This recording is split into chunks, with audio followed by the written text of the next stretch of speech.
मैं देश भर से और बाहर से आने वाले श्री अमरनाथ जी यात्रा 2023 में सम्मिलित होने वाले सभी श्रद्धालुओं को, यात्रियों को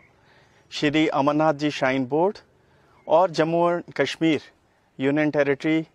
और सरकार की तरफ से हार्दिक अभिनंदन करता हूं, वेलकम करता हूं। सबसे पहले मैं ये बताना चाहूँगा कि पूरी यूनियन टेरिटरी और श्री अमरनाथ जी श्राइन बोर्ड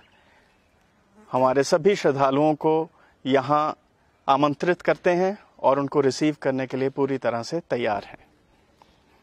जैसा कि आप सब जानते हैं कि ये वार्षिक यात्रा इस वर्ष 1 जुलाई से आरंभ हो रही है और ये 31 अगस्त तक चलने वाली यात्रा है। ये 62 दिन की यात्रा अभी तक की सबसे लंबी यात्रा श्री अमरनाथ जी की होगी। इसमें जैसे सभी श्रद्धालुगण जानते हैं कि 13 वर्ष से लेके 70 वर्ष के श्रद्धालु इस यात्रा में शामिल हो सकते हैं और उनको यहाँ आने से पहले अपना रजिस्ट्रेशन करवाना है, जिसके अलग अलग माध्यम श्री अमरनाथ जी श्राइन बोर्ड द्वारा प्रिस्क्राइब किए गए हैं।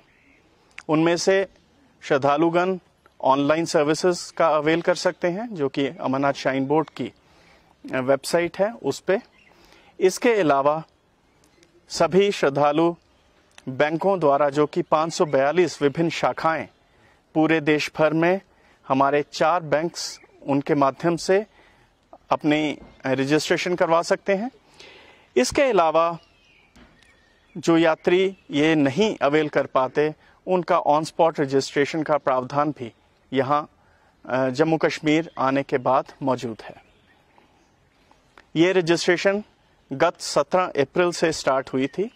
और अभी तक तकरीबन 3,04,000 यात्रियों ने अपना रजिस्ट्रेशन विभिन्न माध्यमों से यहाँ करवा लिया है। पिछले वर्ष के मुकाबले अभी तक तकरीबन 10% यात्री तुलनात्मक अधिक इस बार रजिस्टर हुए हैं। सभी यात्रीगण जानते हैं कि श्री अमरनाथ जी की यात्रा के लिए उनको 2 अलग अलग रूट से वो अपनी यात्रा आरंभ कर सकते हैं। चाहे वो बालटाल एक्सेस है, जो कि गांदरबल डिस्ट्रिक्ट में मौजूद है, और दूसरा पहलगाम के जरिए, जो कि अनंतनाग जिले से ये यात्रा आरंभ होती है। बालटाल के माध्यम से अगर यात्री ट्रैवल करते हैं तो उनको तकरीबन 14-14.5 किलोमीटर का ट्रैक जर्नी उनको करना है, और अगर वो पहलगाम के रास्ते नुनवान बेस कैंप में रुकने के बाद चंदनवाड़ी से अपनी यात्रा आरंभ करते हैं तो तकरीबन 32 किलोमीटर का पैदल मार्ग उनको तय करना है। बाबा बर्फानी जी की पवित्र गुफा तक पहुंचने के लिए वो अल्टीमेटली तकरीबन 13,000 फीट की ऊंचाई तक वो पहुंचेंगे, और इस पूरी यात्रा को सुखद और सुगम बनाने के लिए श्री अमरनाथ जी श्राइन बोर्ड द्वारा और पूरी यूटी सरकार द्वारा बहुत कोशिशें की गई हैं। इस वर्ष सबसे पहले मैं ये बताना चाहूँगा कि जो ट्रैक है उसको और बेहतर किया गया है, वाइडन किया गया है। ट्रैक में बहुत ही अच्छी तरह से जो हैंड रेलिंग्स हैं उनको इंस्टॉल किया गया है। साथ ही साथ जितने भी क्षेत्र ऐसे हैं जिनको वल्नरेबल पाया जाता है किसी भी कारणवश, उनको और सुदृढ़ और मजबूत करने की एक बहुत ही इम्पॉर्टेंट पहल और कोशिश की गई है, ताकि यात्रियों का जो रास्ता है, उनकी जो यात्रा है, वो बहुत सेफ और सुरक्षित रहे।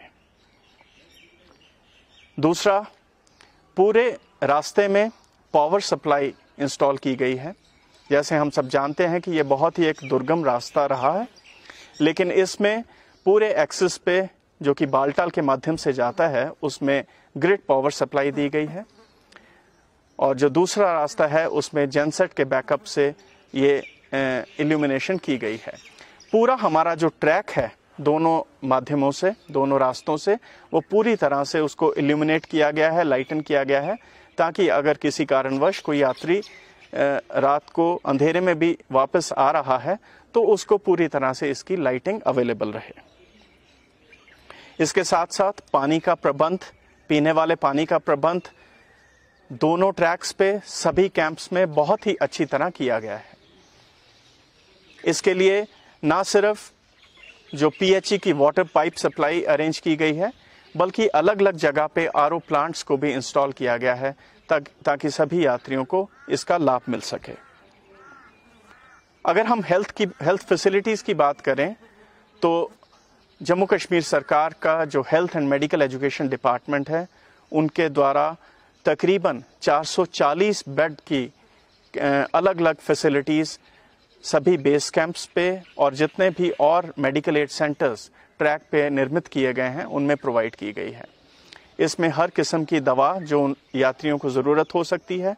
ऑक्सीजन की फैसिलिटी, ऑक्सीजन सिलेंडर्स, मैनीफोल्ड्स और सभी वो इक्विपमेंट जिनकी ज़रूरत हो सकती है अगर हाई ऑल्टीट्यूड सिकनेस होती है तो वो सब वहाँ मुहैया कराई गई हैं। इसके अलावा यात्रियों को समय समय पर सूचना देने के लिए पब्लिक एड्रेस सिस्टम सभी कैंप्स में अरेंज किए गए हैं। उनको इन्फॉर्मेशन प्रोवाइड करने के अलग माध्यम भी हैं, चाहे वो वीडियो वॉल की फैसिलिटी हो, वो भी किया गया है। पूरे जो ट्रैक पे टेलीकॉम फैसिलिटीज को अवेलेबल कराने की एक बहुत ही बड़ी कोशिश की गई। इसमें एक सर्विस प्रोवाइडर द्वारा दोनों हमारे जो ट्रैक्स हैं, दोनों एक्सेस हैं, उस पे OFC केबल ले की गई है ताकि इंटरनेट फैसिलिटी और जो टेलीकॉम फैसिलिटी है उनको हर वक्त मौजूद रहे। इसी साथ 2 अन्य सर्विस प्रोवाइडर्स हैं जो कि ये फैसिलिटीज उनको प्रोवाइड करेंगे। टॉयलेट फैसिलिटी एक बहुत अहम ज़रूरत रही है सभी यात्रियों की, क्योंकि ये बहुत ही एक लंबी ट्रैकिंग जर्नी है और उसके लिए ना सिर्फ श्री अमरनाथ जी श्राइन बोर्ड बल्कि हमारा rural development department, municipal corporations, development authorities, उन सब ने एक जॉइंट पहल करके इस वर्ष 5100 के करीब टॉयलेट्स अलग अलग स्थानों पर ट्रैक के साथ साथ अलग अलग हमारे जितने बेस कैंप्स हैं उनमें ऑर्गेनाइज किए हैं। उनको साफ और स्वच्छ रखने के लिए तकरीबन 4000 लोगों को, सैनिटरी वर्कर्स को, उनके सुपरवाइजर्स को एम्प्लॉय किया गया है और ये कोशिश की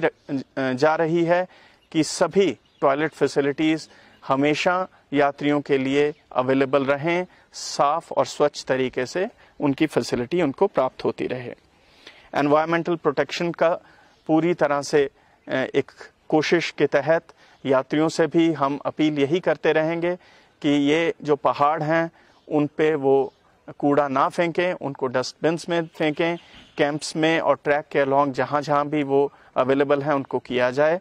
साथ ही साथ हमारे जो सैनिटरी वर्कर्स हैं वो इनको कलेक्ट करके नीचे बेस कैंप्स पे लाएंगे और उनका एक डिस्पोजल पूरे एनवायरमेंटल प्रॉपर तरीके से किया जाएगा।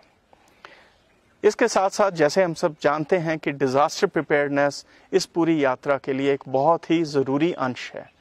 उसके लिए पूरी सरकार ने, श्री अमरनाथ जी श्राइन बोर्ड ने बहुत मेजर पहल की है और जिस कारण से अलग अलग पहलुओं पे इस पे काम किया गया है। चाहे वो हमारा जो ट्रैक है उसको वाइडन करने की बात है, उसके साथ साथ बहुत ही मजबूत रेलिंग्स लगाने की बात है,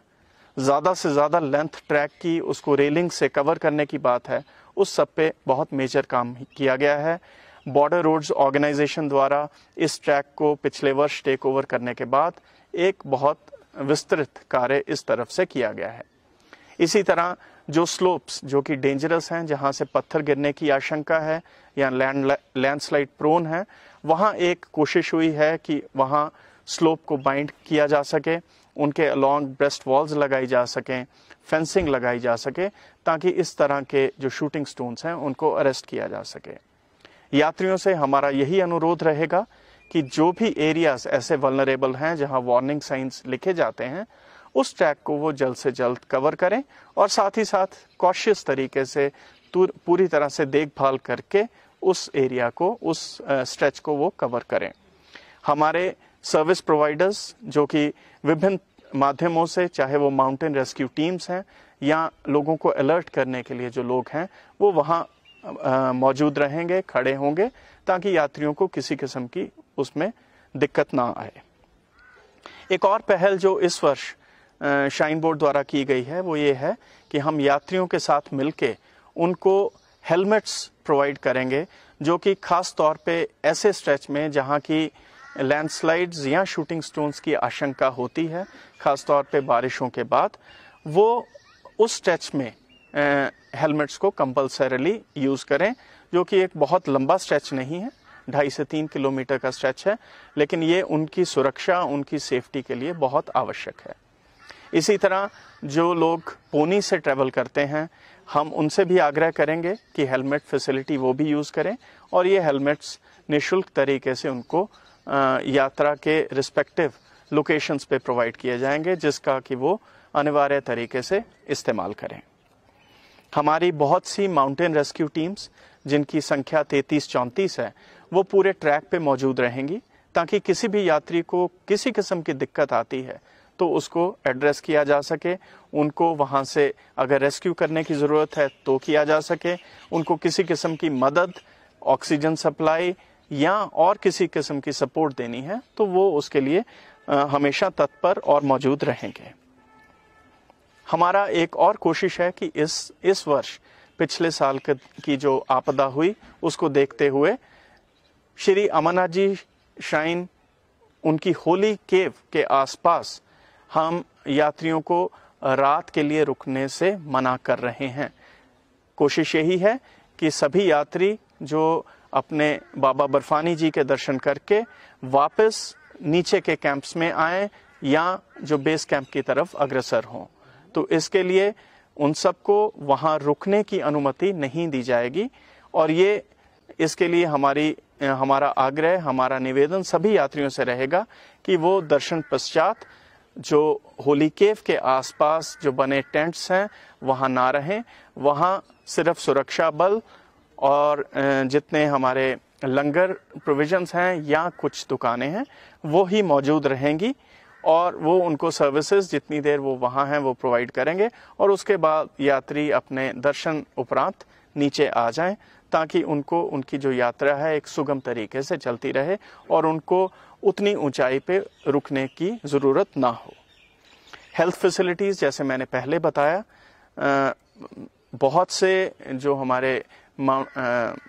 मेडिकल एड सेंटर्स हैं, इमरजेंसी एड सेंटर्स हैं, बेस कैंप्स हैं, उनको निर्माण किया गया है।